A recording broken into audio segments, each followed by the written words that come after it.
Assalamu alaikum and good morning, everyone. I hope you all with your families are doing well. I'm Mohammad Muzammil Junaid, your A-level 9609 business instructor. और आज की video में हम जो chapter है motivation theories, ठीक है, मैं इधर स्पेसिफाई करता हूँ motivation theories.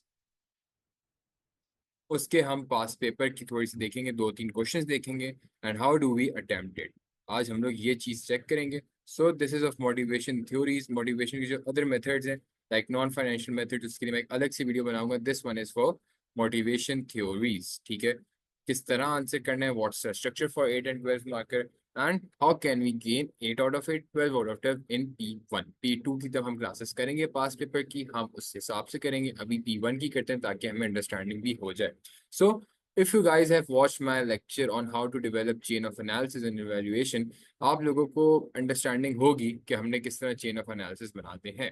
And if you have watched it, good, you will save some time. आप इस वीडियो को थोड़ा सा आगे कर सकते हैं, बट इफ यू हैवंट तो मैं बताता चलूं कि हमने एक डेवलप्ड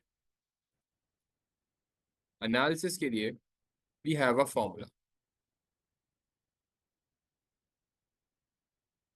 द फॉर्मूला इज, हम सबसे पहले अपना पॉइंट लिखते हैं, फिर हम उसकी वजह बताते हैं, हमने जो बात बोली उसकी वजह क्या है, फिर हम उसकी एग्जाम्पल्स बताते हैं जिसको हम कहते हैं इम्पैक्ट 1 प्लस इम्पैक्ट 2, एंड फिर हम एक नतीजा बताते हैं।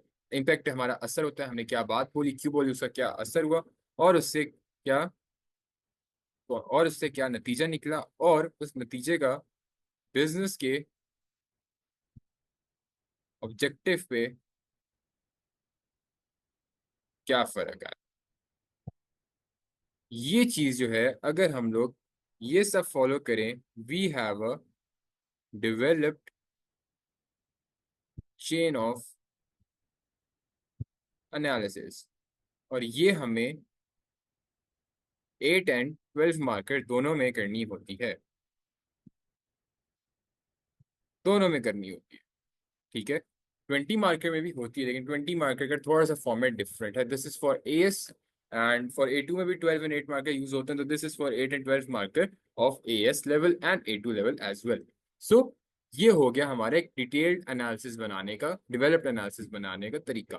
कितने बनाने हैं? In 8 marker you need to make 2।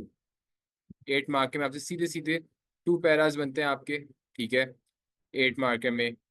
Okay, and 12 marker में भी आपके 2 से 3 बनते हैं, लेकिन that's how you make a developed analysis. और जहां भी आपसे एनालिसिस मांगे होंगे, आपने ये चेन ऑफ एनालिसिस बनानी है and you will get your full marks. मैं अगर आपके साथ एक फाइल शेयर करूं, सो वेट अ सेकेंड।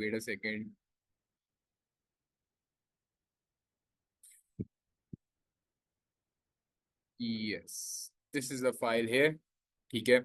अब ये हमारे पास एक आंसरिंग लेआउट है जो कि मैंने पुरानी वीडियो में डिस्कस किया था। I haven't watched it, I would recommend you to watch it because वहां जरा डिटेल में है। So this is a structure we follow, ठीक है। ये स्ट्रक्चर है, ये हम फॉलो करते हैं। इसको मैं थोड़ा सा जूम इन करने की कोशिश करता हूँ। So this is a structure we follow, कि हम सबसे पहले पॉइंट लिखते हैं, फिर हम कॉस्ट लिखते हैं, फिर हम एग्जाम्पल, दोनों इम्पैक्ट्स कौन सी हैं, लिंक टू बिजनेस ऑब्जेक्टिव।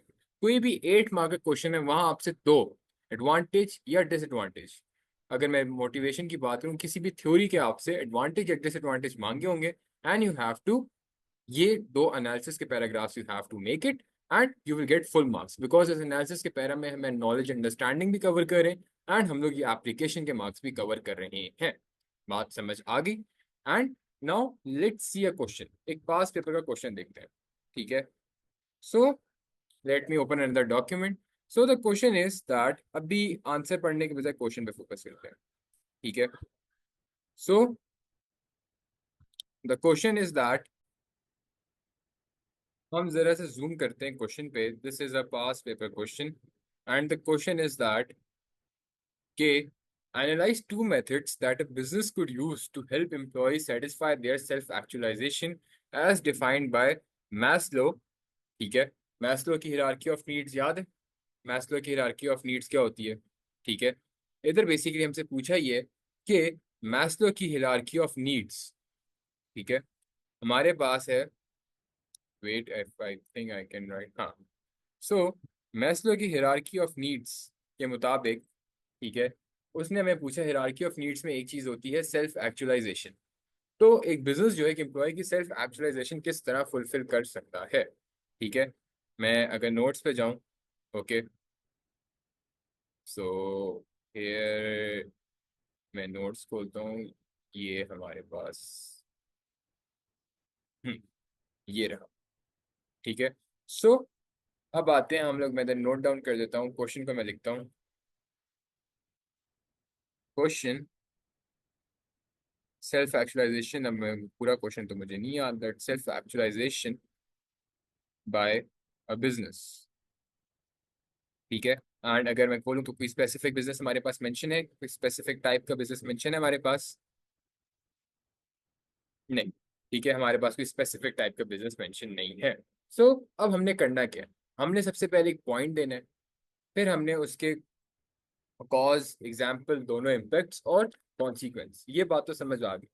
अब हाउ कैन एक्चुअली हम मैस्लो की जो थ्योरी में सेल्फ एक्चुअलाइजेशन है, how can a business satisfied, self actualization होती क्या थी? सेल्फ एक्चुअलाइजेशन ये थी कि एक एम्प्लॉय को पता चलता है कि वो अपनी फुल पोटेंशियल पे काम कर रहा है। What is self actualisation?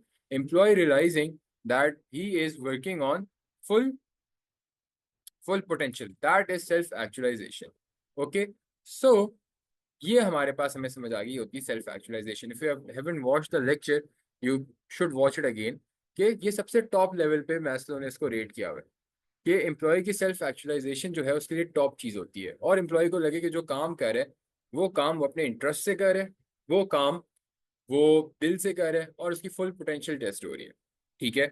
सो ये किस तरह बिजनेस फुलफिल कर सकता है, और हमने इसका अब बनाना है, दो रीजंस मांगी है, तो हमने इसके दोनों proper developed chain of analysis बनाने हैं, and we will get our answer for an 8 mark, ठीक है।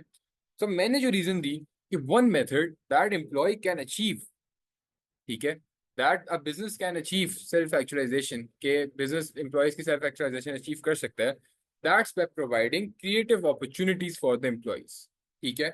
क्यों? मैंने क्यों बात ही बोली?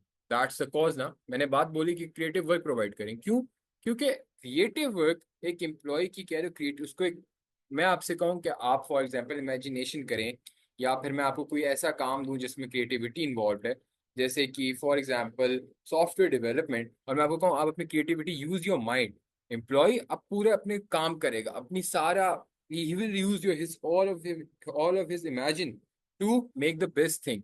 मैं उसको कहता हूँ तुम पर है सब, तो ऑब्वियसली अपनी थिंकिंग, अपनी सारी इमेजिनेशन फुल्ली यूज करेगा to develop that project, anything, आगे मैं एग्जांपल में बताता हूँ, ठीक है। दैट्स वाई मैंने बोला कि क्रिएटिव वर्क होना चाहिए, ठीक है, अपॉर्चुनिटी फॉर क्रिएटिव वर्क, क्यों?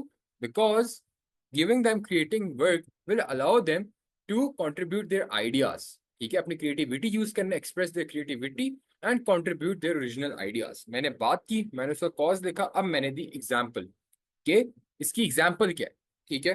फॉर एग्जाम्पल मैंने सॉफ्टवेयर डेवलपमेंट कंपनी की एग्जाम्पल मेरे दिमाग में मैंने लिख दी कि सॉफ्टवेयर डेवलपमेंट टाइम कंपनी जो है वो कह देती है एम्प्लॉयज को कि यार देखें, आप 20% अपना, अब ऑब्वियस अपनी जो हमारी रिसोर्सेज हैं उससे 20% अपना वर्क टाइम अपने किसी पर्सनल प्रोजेक्ट पे आप वर्क कर लें, ठीक है, या आपको अपना पर्सनल सॉफ्टवेयर बना लें हमारी रिसोर्सेज यूज करके, हम आपको अलाउ कर दें ये चीज।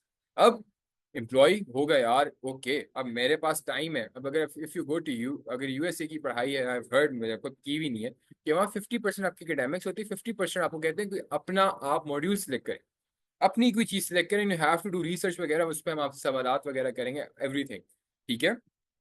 इसी तरह एम्प्लॉयज को हम कहते हैं कि 20% ऑफ टाइम आप अपना पर्सनली खुद किसी भी इनोवेटिव साइट पे आप यूज करें, अपना दिमाग रहें, अपनी तरफ से कुछ चीज डेवलप करें, ठीक है। अब इस चीज का असर क्या पड़ेगा? इसका असर ये पड़ेगा, एम्प्लॉयज सबसे पहले तो एंगेज होंगे, उनकी फुल पोटेंशियल टेस्ट होगी, हमने एक इम्पैक्ट बता दिया। दूसरा, तब एम्प्लॉय क्रिएटिविटी करेंगे, मोर आइडियाज फॉर डेवलपमेंट, मोर, ठीक है, तब ऑब्वियसली हर एम्प्लॉय अपनी क्रिएटिविटी यूज करेगा, आपके पास ज्यादा आइडियाज आएंगे, आपके पास प्रोडक्ट की, शायद प्रोडक्ट की इंप्रूवमेंट का कोई आइडिया आ जाए, हमें क्या पता। तो प्रोडक्ट की इंप्रूवमेंट में आपकी आ सकती है, ठीक है, आइडिया आ सकता है, आपके जो प्रोसेसेस हैं, आपका जो प्रोसीजर है वो इंप्रूव हो सकता है। मेरे दिमाग में दो इम्पैक्ट है, मैंने लिख दिए, ठीक है। अब इससे क्या होगा? जब हमारा प्रोडक्ट इंप्रूव हो गया, जब हमारा हमने कोई नया तरीका या नया प्रोडक्ट इन्वेंट कर लिया, बिजनेस को कंपेटिटिव एडवांटेज मिल जाएगा, एक यूनिक सेलिंग पॉइंट मिल जाएगा बिजनेस को। ठीक है, ये मैंने लिख दिया, ये नतीजा निकलेगा बिजनेस के लिए। और तब यूनिक सेलिंग पॉइंट डिफरेंशिएशन होगी तो बिजनेस की सेल्स बढ़ेंगी, रेवेन्यू बढ़ेगा, और जैसे ही सेल्स रेवेन्यू बढ़ेगा तो क्या होगा, बिजनेस का मार्केट शेयर बढ़ेगा। Now you know how do you right an answer. अब सेल्फ एक्चुअलाइजेशन की नीड्स का बोला गया ना, उसको आंसर में किस तरह लिखने, दैट्स व्हाट रिटन। ठीक है, आपने आंसर को एक तो ब्रेक डाउन करना into structure, and you have to be very specific. Example का इस्तेमाल हमेशा करना है, क्योंकि एप्लीकेशन के मार्क्स होते हैं 2 इन 8 मार्क का। ठीक है, इम्पैक्ट वर्ड्स का यूज जरूर करना, और एनालिसिस में हमेशा बिजनेस ऑब्जेक्टिव के साथ लिंक करना, इस चीज का भी मार्क होता है। एंड रिमेंबर, अगर आप एक भी चीज मिस करोगे आपके दूसरी चीज के मार्क्स कटेंगे, A1 मिस करोगे A2 के मार्क्स भी कटेंगे। आई hope you get the answer. ठीक है, नीचे चलते हैं। दूसरा, अब फुल पोटेंशियल पे एम्प्लॉय को है कि मैं फुल पोटेंशियल में हूँ या नहीं, मैं जो काम कर रहा हूँ वो मेरे लिए है भी या नहीं। तो एम्प्लॉय को आपको एडवांसमेंट, फॉर एग्जांपल मुझे लगता है मुझे मैनेजर होना चाहिए, मैं वेटर बनाऊंगा किसी रेस्टोरेंट में। ठीक है, सो अगर ऐसा होता है, ठीक है, सो एक मिनट तो बेसिकली मैं उसको अपॉर्चुनिटीज दूं टू गेट प्रमोशन, कि वो मैंने, मुझे लगता है मैनेजर इज मेरी फुल पोटेंशियल, मैं सेल्फ एक्चुअलाइजेशन मैनेजर बन के अचीव कर सकता हूँ। तो एक बिजनेस जो है अपने एम्प्लॉयज को करियर एडवांसमेंट अपॉर्चुनिटीज प्रोवाइड करे। ठीक है, इससे क्या होगा, ठीक है, मैं पॉइंट करता हूँ कि the business should provide employees with career advancement opportunities. मैं ये बात करता हूँ, मैं क्यों करता हूँ, क्योंकि जब एम्प्लॉयज, मैं भी अगर देखूंगा कि मैं, अगर मेरे पास एडवांसमेंट का पाथ है, मैं आपको कहता हूँ आप ए ग्रेड लो, ठीक है, मैं आपको हेड बॉय बनाऊंगा, यू विल सी कि आपके पास एक ग्रो करने का पाथ है। Won't you be motivated, won't you feel your self actually, won't you work on your full potential, yes you will. ठीक है, दिस इज द थिंग। अब मैंने एग्जांपल क्या दी, एग्जांपल मैंने ये दी कि जो एक रिटेल कंपनी है वो एक स्ट्रक्चर बनाती है कि एम्प्लॉय को काम वगैरह जिस तरह करना है, ठीक है, जो मेहनत करेगा जो काम करेगा उसके लिए प्रमोशन का सिस्टम है। ठीक है, एंड अगर फॉर एग्जांपल कोई सही काम करे, सही परफॉर्मेंस दे रहा है, तो वो टीम लीडर बनेगा, एसोसिएट से team leader, then assistant manager, and eventually to store manager. ये एक स्ट्रक्चर मैंने डेवलप कर दिया। ठीक है, ये मैंने एग्जांपल दी थी, एम्प्लॉय को पता चल गया कि मैं अगर अपनी फुल पोटेंशियल पे, मैं सेल्फ एक्चुअलाइजेशन फुल पोटेंशियल पे काम करूंगा तो I can grow, and when I will achieve self actualization. और ये मैंने फिर असर में लिखा। ठीक है, impact 1, employ more motivated and committed to work. Impact 2, that employ develops a more skilled and capable workforce. ठीक है, एम्प्लॉय स्किल डेवलप करेगा, एम्प्लॉय उस ग्रोथ को लाने के लिए।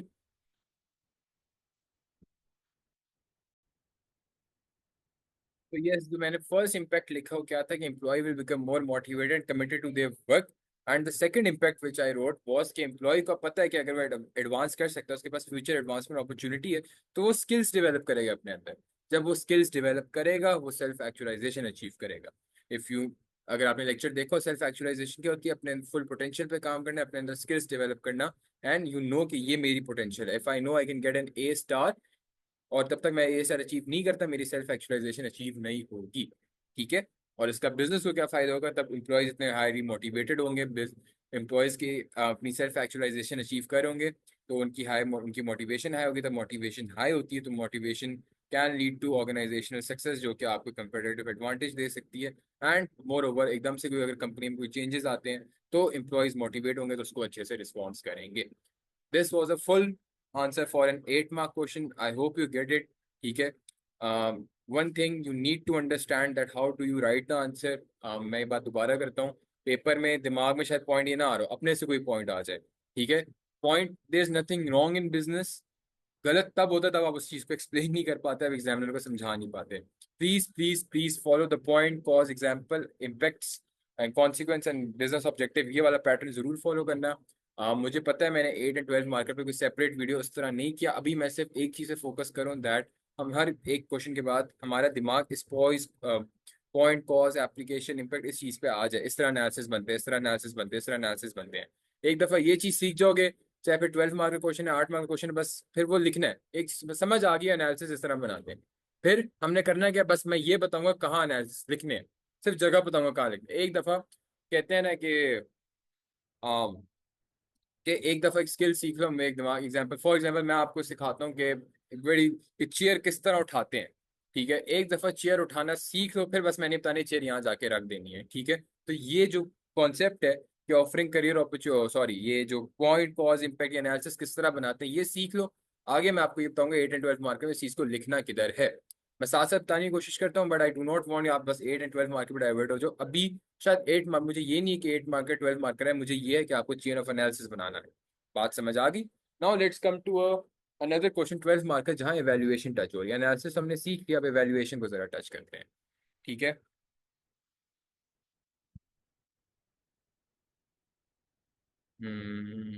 यस। सो अब what is the thing evaluation? Evaluation,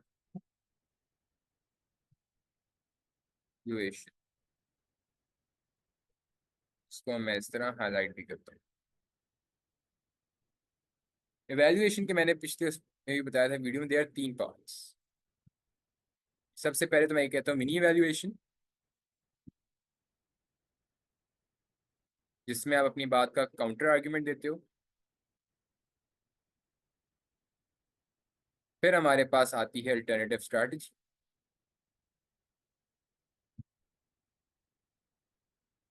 and then आपके पास आती है conclusion. These 3 things make your evaluation, और हमेशा ये आपकी 12 मार्कर में टेस्ट होगी। ओके, तो अभी हमने क्या सीखना है? हमने अल्टरनेटिव स्ट्रैटेजी किस तरह बनानी है, हमने मिनी एवेल्युएशन किस तरह देनी है, हमने कंक्लूजन किस तरह देना है, आपको एवेल्युएशन आ जाएगी। ठीक है, और अभी हम देखते हैं कि मोटिवेशन वाले चैप्टर में how do we do it. Okay, so अगर सबसे पहले मैं स्ट्रक्चर में आऊं कि हाउ डू वी गिव, ये स्ट्रक्चर हमारे पास आ गया। सो ये स्ट्रक्चर जो है ये पुरानी वीडियो में उधर बहुत डिटेल में है, मैं इसलिए मैं बार बार कह रहा हूँ बिकॉज आपका ही फायदा होगा। ठीक है, आप देख लोगे आपको समझ आ जाएगी। सो अब हमने स्टार्ट किस तरह करना है, और सबसे पहले तो हम डेफिनेशन ऑफ द टर्म वगैरह देते हैं, दैट्स योर नॉलेज के मार्क्स। ठीक है, एक 12 मार्कर में आपने डेफिनेशन दे दी। आपने एक डेफिनेशन, जैसे अगर मैं कहता हूँ कि मैस्लो की हिरार्की ऑफ नीड्स में हिरार्की बनी हुई है, जिसमें बॉटम से टॉप तक उसने डिफरेंट हायरार्कीज बताई हैं। उसके अंदर हमारे पास psychological needs, safety needs, love and belonging, self esteem and self actualization आती है। ठीक है, और ये सेफ्टी में हमारे पास जॉब सिक्योरिटी आ गई, ये सारी चीज़ें मैंने एक्सप्लेन की। ठीक है, और हमने जो केस हमें एप्लीकेशन के लिए केस दी होगी, बिजनेस की टाइप दी होगी, उसके साथ लिंक कर दिया। पैरा टू में यू एग्री, अब यहाँ तक तो मैंने बात बता दी। ठीक है, ये यहाँ तक अभी हमने ऊपर देखा एनालिसिस किस तरह देने हैं। ठीक है, ये चीज तो हमने देख ली। ओके, जो नीचे है ये काउंटर आर्ग्यूमेंट। ओके, ये चीज, this is the first part of any evaluation, कि जो बात आप लिखोगे उसको, दैट्स ऑलवेज, हमेशा कोई भी बात आप दुनिया में कोई भी फैक्टर ले लो। ठीक है,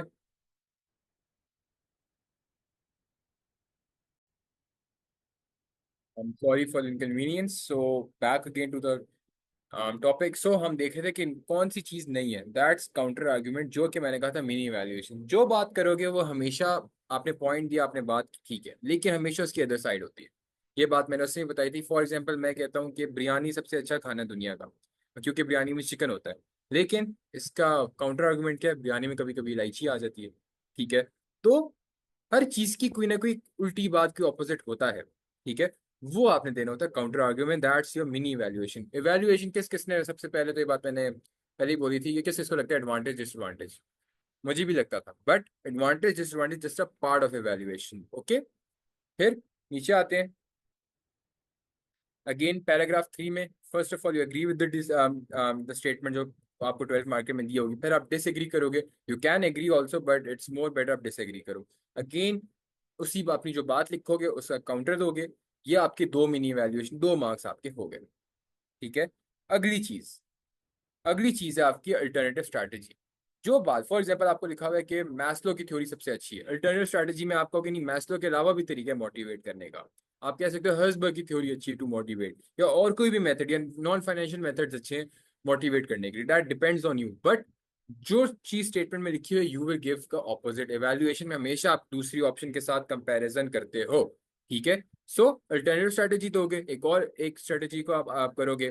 ठीक है, सजेस्ट करोगे। फॉर एग्जांपल मैस्लो की थ्योरी अगर आपसे क्वेश्चन में कही तो आप कहोगे हर्ट्जबर्ग या नॉन फाइनेंशियल मोटिवेटर से कोई भी और तरीका मोटिवेट करने का। किस तरह, how how will you write that strategy, you will tell, पहले सबसे पहले बताओगे, मैं बताता हूँ। मैं कहता हूँ मैस्लो की अच्छी है, क्यों? क्योंकि मैस्लो ने हर चीज डिफाइन की हुई है। हाउ वुड बी बेटर, हर चीज डिफाइन हुई तो मैनेजर्स के लिए ईजी है हर एम्प्लॉय पे अप्लाई करना। फिर मैं कोई एग्जाम्पल दूंगा, असर बताऊंगा, नतीजा बताऊंगा, बिजनेस के साथ एग्री। ये वही बिल्कुल चेन ऑफ एनालिसिस एक तरह के, आपने जो पॉइंट लिखना है एनालिसिस के तौर पे लिखना है, एंड फिर इसका भी काउंटर आर्ग्यूमेंट। ये बात समझ आ गई? This is all part of alternative strategy, part of evaluation, but the way you write it, जो तरीके हैं जो आप लिख रहे हो, that comes in analysis too. ठीक है, एंड फिर इन द लास्ट वो आपका आ जाता है conclusion. Conclusion is a part of evaluation, इसके दो मार्क हैं। ठीक है, और वो क्या है कि आपने सबसे पहले लिखना है कौन सी ऑप्शन आपको लगता है बेस्ट है। कंपैरिजन करोगे दोनों ऑप्शंस का। ठीक है, बताओगे कि मुझे लगता है कि मेरी chosen option for example maths है नॉन फाइनेंशियल मेथड्स के ऊपर, मैथ्स ज़्यादा अच्छी है क्योंकि उसके अंदर सारी चीज़ें डिफाइंड है। ठीक है, नॉन फाइनेंशियल में कुछ डिफाइंड नहीं है, नॉन फाइनेंशियल शॉर्ट टर्म होते हैं। ठीक है, बता दिया कॉन्टेक्ट के साथ, बिजनेस में जो भी स्टेटमेंट दी हुई कोई जो भी बिजनेस की उसके साथ लिंक किया। ठीक है, फिर आप बताओगे शॉर्ट टर्म में, अब ये कह सकते हो शॉर्ट टर्म में शायद नॉन फाइनेंशियल मेथड्स अच्छे हो, बट लॉन्ग टर्म में आपके लिए मैथ्स लॉ ही चलेगी। एंड देन इसी को आप एक फाइनल स्टेटमेंट में लिखोगे and you will and your conclusion. This is the structure of 12th mark. मैंने दोबारा एक तरह का बताया है so that you guys understand. And now let's see motivation theories का एक 12 मार्कर का आंसर। सो द क्वेश्चन हमारे पास है, okay, the best way to improve the quality of teaching in a school. हमारे पास एप्लीकेशन की उसने क्या स्टेटमेंट दे दी है, quality of teaching in a school is to use Herzberg two factors of theory of motivation, evaluate this. Herzberg की two factors क्या थी? हमारे पास हाइजीन फैक्टर्स आते थे, हमारे पास मोटिवेटर्स आते थे। हाइजीन फैक्टर्स कौन थे? जो डिससेटिस्फैक्शन को प्रिवेंट करते थे। हमने सीखा था पिछली वीडियो में कि एक लाइन होती है, मैं एक मिनट बना के दिखाता हूँ। हमारे पास एक लाइन आ जाएगी। ठीक है, so let me go down here. ठीक है, ये मैं हर्ट्जबर्ग के उससे बता रहा हूँ लिंक से, मैं इधर लिख देता हूँ। क्वेश्चन, हर्ट्जबर्ग क्वेश्चन, ये पता नहीं क्या हुआ, wait a second,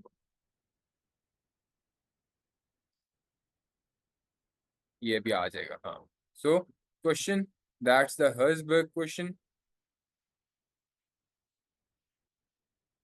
okay, and इसमें हमारे पास आया है hygiene factors and motivators. So if I drag it a little down, हमारे पास ये एक लाइन है। ओके, मैं समझाने के लिए, this is a neutral line. इधर एम्प्लॉय ना मोटिवेटेड है डीमोटिवेटेड है। इधर हमारे पास आते हैं हाइजीन फैक्टर्स, और ये है डिससेटिस्फाइड डीमोटिवेटेड एम्प्लॉय, और ये है हमारे पास मोटिवेटेड एम्प्लॉय। हमारे पास जो मोटिवेटर्स होते हैं वो एम्प्लॉय को लेके जाता है मोटिवेटर्स पे, मोटिवेटेड एम्प्लॉय पे, और जो हाइजीन फैक्टर्स होते हैं वो लेकर आते हैं न्यूट्रल पे। अगर ये हटा दोगे, ये हटा दोगे तो एम्प्लॉय जो है वो डिससेटिस्फाई हो जाएगा। अगर न्यूट्रल पे आप मोटिवेटर्स देते हो तो एम्प्लॉय जो है मोटिवेटेड हो जाएगा। ठीक है, ये बात मैंने थ्योरीज वाली वीडियो में एक्सप्लेन की थी। So now let's see the answer.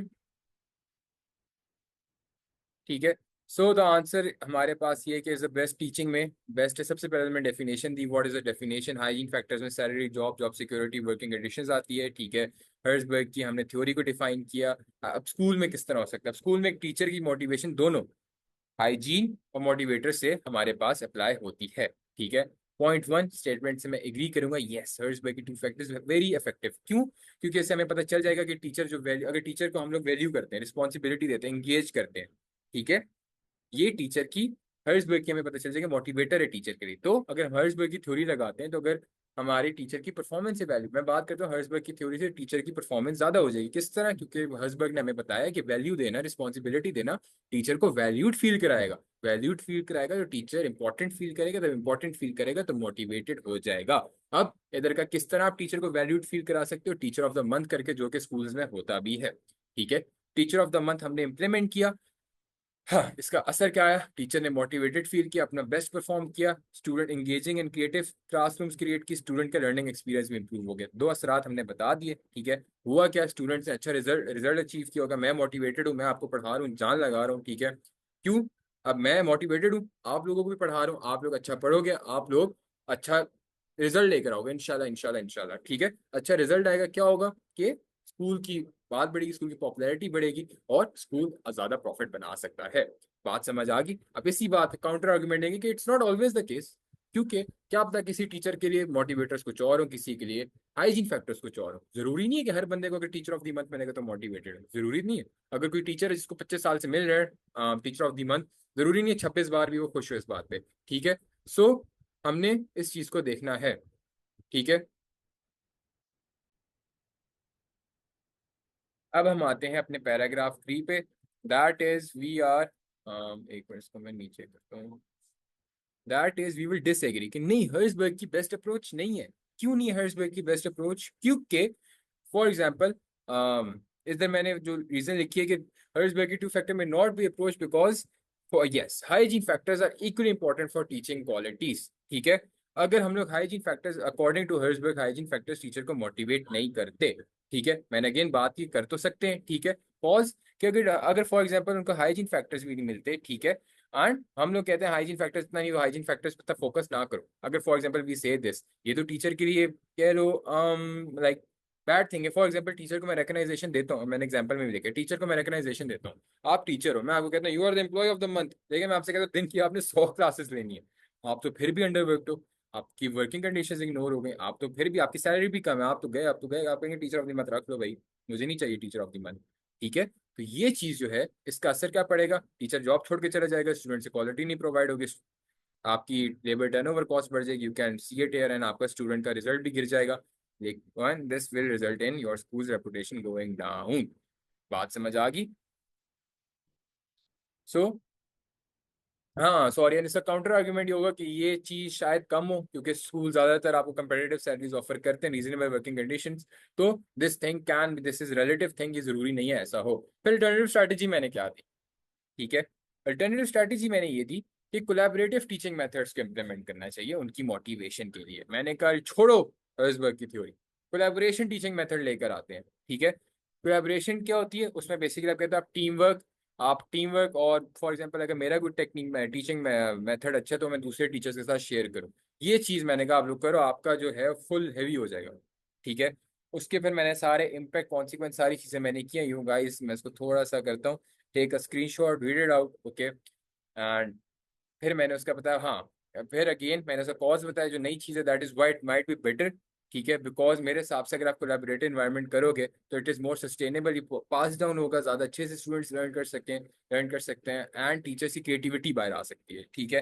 This is what I wrote it, ठीक है, and you guys can see it too, ठीक है। And the last thing, the conclusion, ठीक है। कंक्लूजन सबसे पहले कंपैरिजन किया कि हर्ट्जबर्ग की टू फैक्टर भी अच्छी है, उसका भी उसमें मोटिवेट और हाइजीन फैक्टर्स हमें बता देगी, लेकिन ये अकलौती, ठीक है। क्वेश्चन हमारे पास क्या था आखिर में, लाइक आखिर व्हाट क्वेश्चन वी हैड कि ये क्वालिटी ऑफ टीचिंग, तो मैंने ये बताया कि हर्ट्जबर्ग की जो टू फैक्टर थ्योरी है, ये सिर्फ ये क्लोथी फैक्टर नहीं है जो आपकी क्वालिटी ऑफ टीचिंग को इम्प्रूव करे, ठीक है। इसके अलावा you need to have collaborating learning as well, ठीक है। And in the short term hygiene factors वगैरह, हाइजीन फैक्टर हर्ट्जबर्ग की थ्योरी के हाइजीन फैक्टर्स वगैरह वो टीचर की डिससेटिस्फैक्शन को डीमोटिवेट कर सकते हैं, ठीक है, सॉरी डिससेटिस्फैक्शन को रिड्यूस कर सकते हैं, लेकिन लॉन्ग टर्म में you need to have a collaborating teaching strategies if you want your business to be successful. And मैंने फाइनल में भी यही लिखा कि हाँ टू फैक्टर हर्ट्जबर्ग को मैं बुरा नहीं कह रहा, अच्छा है, लेकिन शॉर्ट टर्म में ज्यादा इफेक्टिव होगा, लॉन्ग टर्म में you need to have a collaborating learning environment. That's how I ended my question. लगता बड़ा है अगर तुम इसको, ये मैंने क्योंकि बहुत ज्यादा लाइक उसको पॉइंट्स में करके लिखा है, फिर राइट इन अ पैराग्राफ 5-6 लाइनों से 7 लाइनों से ज्यादा कई पैराग्राफ नहीं है, and you will have a 12 by 12 question. I hope you guys understand कि किस तरह वो क्वेश्चन हुआ है, मैंने लिखा, you guys can take a screenshot. And now the homework question for you guys is ये, evaluate whether McLaren's three needs theory is the best way to meet employees' needs in software business। इसका answer मेरे पास है, but मैं अभी नहीं बताऊंगा। You guys have to do it on the homework, खुद से अटेम्प्ट करो, ठीक है, देखो, फंसो, रो, ठीक है, फिर ही समझ आएगी क्या हो रहा है। एंड उसके बाद once you attempted, you can send it to me and you can email me. अगर आपको फिर भी आंसर चाहिए, यू कैन ईमेल मी, ठीक है। ये नोट्स जो हमारे साथ हैं, उनको तो वैसे ही प्रोवाइड हो जाएंगे, बट जो नहीं है उनके लिए यू गाइस कैन ईमेल मी, मैं प्रोवाइड कर दूंगा, ठीक है। I will write my email for you, that is, yes, that is, मेरी ईमेल है, that is Muzammil j@gmail.com. So you guys can me email me है, कोई भी सजेशन कुछ भी चाहिए, any help, I am always there, ठीक है। That's all for today's class. दुआओं में याद रखना, हमने नॉन फाइनेंशियल फाइनेंशियल मेथड्स अभी नहीं, के अलग वीडियो में करेंगे, this was just for the theories.